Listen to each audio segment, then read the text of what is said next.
అందరికీ శుభోదయం.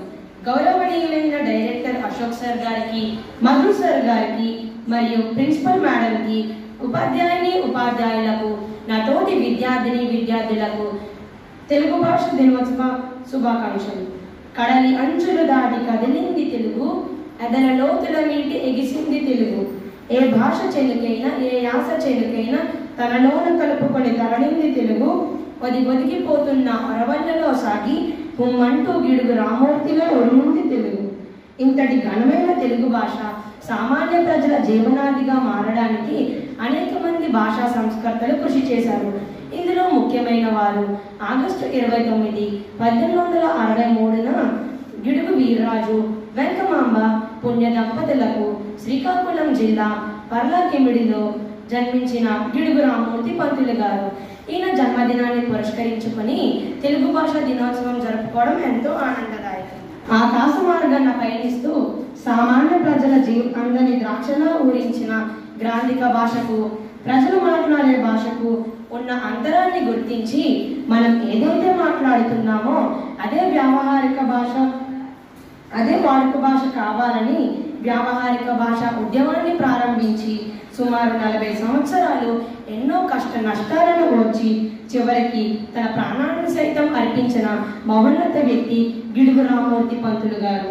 శ్రీకాకుళం జిల్లా పర్లాకిమిడిలో ఉపాధ్యాయుడిగా 12 రూపాయల నెల జీతానికి పనిచేస్తూ అక్కడ ఉన్న సౌర జాతీయుల జీవన విధానాలను, సంస్కృతి సాంప్రదాయాలను తెలుసుకుని వారి జీవితాలలో వెలుగును నింపడానికి ఎంతో కృషి చేశారు.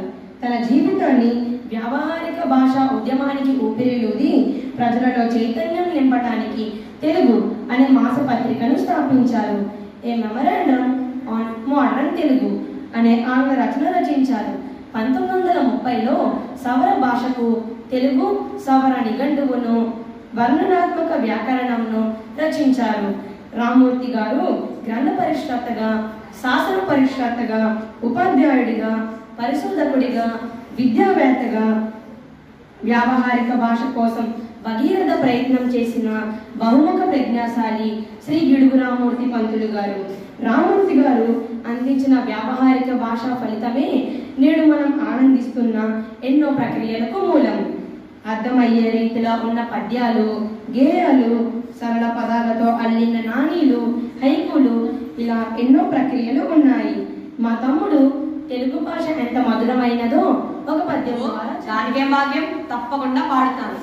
అందముల చిందు తీరు తీయములు గల్గి, ముద్దుగులికెడు నుడికారములను గల్గి, లలిత జాతీయములు గల్గి ఎదురుచుండు తేట తేనీయూట మా తెలుగు మాట, మా తెలుగు మాట. తలచినంతలే తన్మయత్వము కల్గి, తీపి నొందించి పీయూష తెలుగు భాష. చదివినంతనే మదిలోన సుధలు గురియు దివ్య కావ్య సమున్మేష తెలుగు భాష, దివ్య కావ్య సమున్మేష మా తెలుగు భాష. భలే చెప్పవన్నా. మానవ సమాజానికి జ్ఞానాన్ని అందిస్తూ నిజ జీవిత సత్యాలను తెలిపే సామెతలు తెలుగు భాషకే వల్లి తెచ్చాయనడంలో ఎటువంటి సందేహం లేదు. ఉదాహరణకి మనమంతా ఆరోగ్యంగా ఉంటే చాలు, ఎంతో సంపద కలిగి ఉన్నట్టే అని తెలిపే సామెత ఆరోగ్యమే మహాబలం.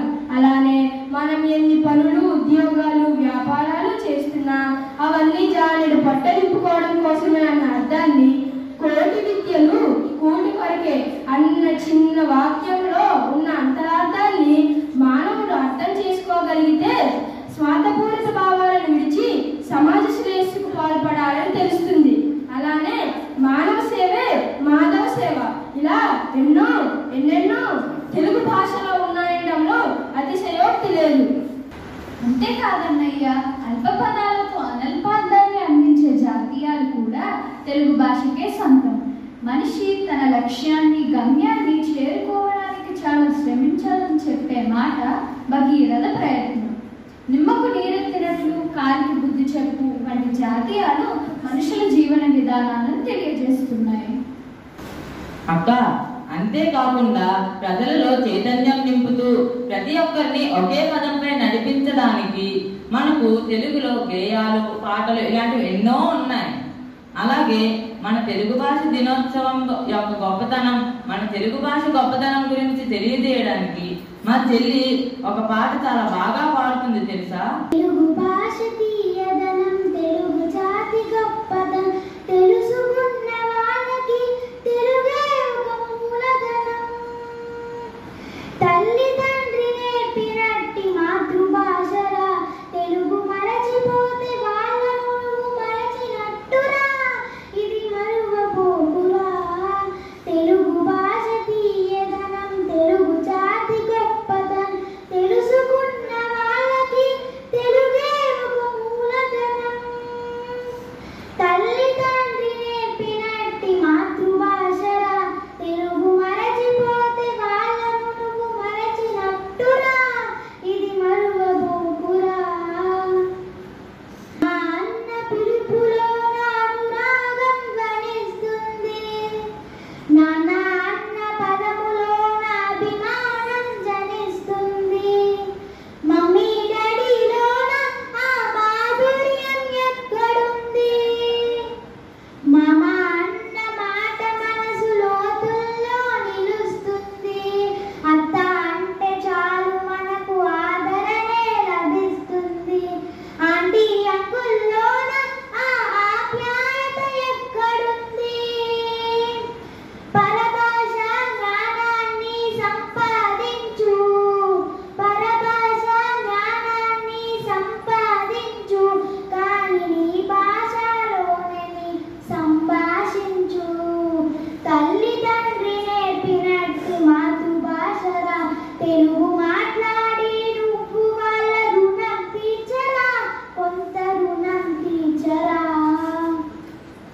కొమ్మల్లోన పక్షులన్నీ తమ కూతను మార్చుకోవు, భూమి పైన ప్రాణులన్నీ తమ భాషను మరువలేవు.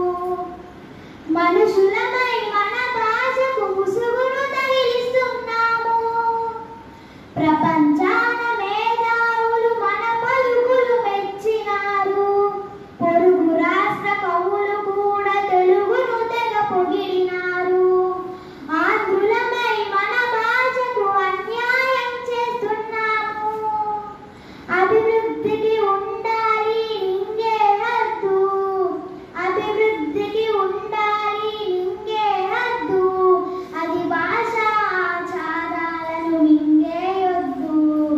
తల్లి తండ్రి నేర్పినట్టి మాతృభాషరా, ఉగ్గు పాల భాష పలికేందుకు సిగ్గుపడకురా, వెనక్కి తగ్గమాకురా. తెలుగు భాష తీయదనం, తెలుగు జాతి గొప్పదనం, తెలుసుకున్న వాళ్ళకి తెలుగే ఒక మూలధనం. మమ్మీ డాడీ అన్న మాట మరుద్దామురా, అమ్మ నాన్న అంటూ నేటి నుండి పిలుద్దామురా, ప్రతిజ్ఞ పూనుదామురా. అబ్బా, చాలా బాగా పాడావు చెల్లి. ఇంతటి ఘనమైన గొప్ప భాష కనుకనే పాశ్చాత్యులు మన తెలుగు భాషను ఇటాలియన్ ఆఫ్ ది ఈస్ట్ అని అన్నారు. ఇతర రాష్ట్రాల కవులు కూడా దేశ భాషలందు తెలుగు లెస్స అని పొగిడారు. ప్రపంచంలో సుమారు 7,000 భాషలుంటే మన తెలుగు భాష 16వ స్థానంలో ఉంది. మన తెలుగు భాషలో ఉన్న 56 అక్షరాలను ఆపకుండా చదవగలిగితే మన శరీరంలో 72,000 నాడులు ఉత్తేజితమవుతాయి. ఇలాంటి అమేజింగ్ ఫ్యాక్ట్స్ ఎన్నెన్నో ఉన్న మన తెలుగు భాషకు వందనం, అభివందనం. తెలుగు నేల నందనం, తెలుగు భాషకు వందనం. తెలుగు నేల నందనం, తెలుగు భాషకు వందనం. అన్య భాషల కన్నా తల్లిదండ్రులు నేర్పిన భాష విన్నా, అన్య భాషల కన్నా తల్లిదండ్రులు నేర్పిన భాష విన్నా. తెలుగు భాషే మనకు రక్ష, అన్య భాషలపై వద్దు కక్ష. తెలుగు భాషే మనకు రక్ష, అన్య భాషలపై వద్దు కక్ష. తెలుగు భాషను నిలుపుకుందాం, ఇతర భాషలను వాడుకుందాం. తెలుగు భాషను నిలుపుకుందాం, ఇతర భాషలను వాడుకుందాం. జై తెలుగు తల్లి, జై జై తెలుగు తల్లి.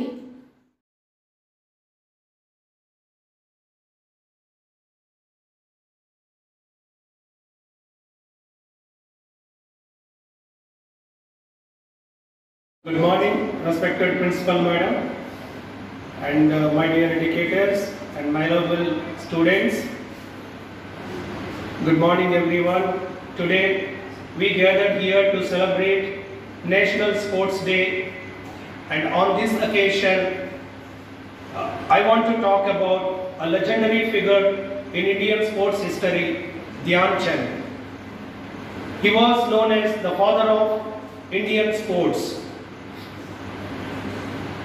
He was an extraordinary hockey player who made our country proud with his incredible skills and achievements. He was one of the greatest hockey players of all time. He won 3 Olympic gold medals and scored over 570 goals in his career. Can you imagine achieving so much in your lifetime? What's truly inspiring about Dhyan Chand is his humility, dedication and passion for these sports. He played for India during a time when we are fighting for our freedom, and his victories brought joy and pride to our nation. Dhyan Chand's legacy extends beyond his playing years. He continues to motivate us today. He showed us that with hard work and determination, we can achieve greatness. So, in this regard, let's pledge to keep fit ourselves. So, students, all of you please stand up. To myself, I promise to myself that I will devote time for physical activity and sports every day. And I will encourage my family members and my neighbors to be physically fit and make India a fit nation. Jai Hind. Remember, today you did a pledge, you took a promise to make yourself fit. So everyone should include more fruits and vegetables in your daily diet. Don't forget that. And let's take a moment to appreciate this hockey legend and strive to make our own work in whatever we do. Thank you. Jai Hind.